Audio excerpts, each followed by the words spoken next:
especially in South Carolina, by the way. This year, all the GOP candidates are trying to sway those voters. So I would say we ought to both have a transition process for veterans to enable them to have a real advantage of getting a job when they come home. It is absolutely wrong to balance our budget on the backs of our military. We need a strong military, so strong no one in the world would ever think of testing it. Where the veterans really deserve help, both as a physician and as a congressman, is the people who come back and aren't doing well health-wise. And the President of the United States can't cut one penny out of the social welfare system, and he wants to cut $1 trillion out of our military and hit our veterans, and that's disgusting. Wow. So who are the vets voting for and why? Joining us right now, 3 retired U.S. Marines, Jessie Jane Duff. Hi, Jessie. Hi, good morning. Mark Finelli and Bobby Dyer. All 3 Marines, as I mentioned. Jessie, let's start with you. Who are you leaning for?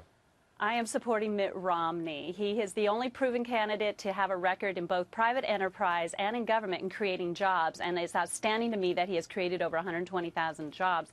So I just feel that he's the greatest strength for our military veterans that have as high as a 30% unemployment rate between the 18 and 24-year-olds right now. He has a record that can get them employed. Right, and you are going to be a delegate, correct, for Mitt Romney? Yes, I am. Yes, I am. Thank you. Mark Finelli, as a member of the Marines, who are you leaning for? I'm leaning towards Newt Gingrich as a 9/11 survivor, as an Iraq veteran, as somebody who left the Marine Corps and discovered that the American dream has been severely dissipated. You know, I basically have a balancing approach to 3 factors. Who's going to unlock this economy so veterans like myself can achieve the American dream? Who's going to be honest and forthright about the dangers of orthodox militant Islam? And third, and most importantly, who's going to get on that debate stage every night during the general election and completely destroy Barack Obama? And that's Newt Gingrich.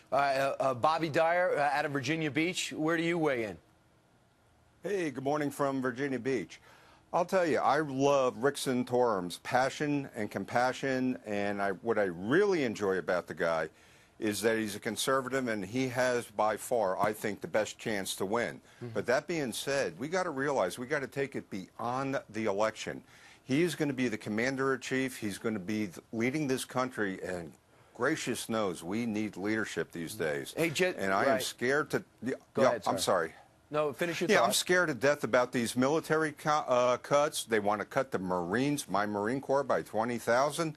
My goodness, we need leadership. You know, it's interesting, though, Jessie Jane Duff, when you talk to Congressman Ron Paul, he'll always bring up that he gets more contributions from veterans than any other candidate. Why are you not pushing for Ron Paul? Oh, my goodness. I think he wants to play cards with the Taliban. I would be very offended with him as a commander-in-chief. He doesn't even have a command presence. All the Marines on the panel can agree. We need a commander-in-chief with command presence. And I think he lacks that completely with his foreign policy. So there's no possible way that I could support him. And I find it very hard to believe that many veterans are behind him actively. You know, if you talk to the president, when he does give interviews, he talks about how he's strong on defense and he's been aggressive defending us. Mark, why aren't you leaning towards the president? Well, I don't see anybody who's enabled the Muslim Brotherhood more than President Barack Obama. The Camp David Accords are about to go out the window, and that's going to directly threaten Israel. You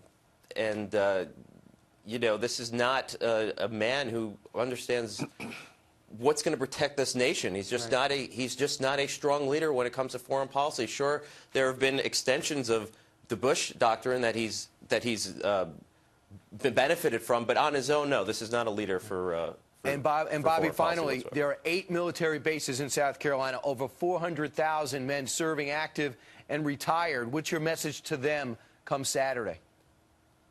I think this is going to be one of the most important elections of our time.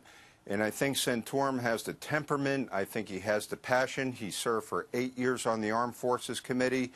You know, he's what we need. He is the man for the season. He's what we need right now. We need that strong, passionate leadership. Well, I'll tell you what, you don't agree on who to support, but we all agree that we support you and your service. Thanks so much to all of you for getting up and for what you've done for the country. Thank you very much. Thank you very much. Thank you. It was a privilege being here. All right, same here.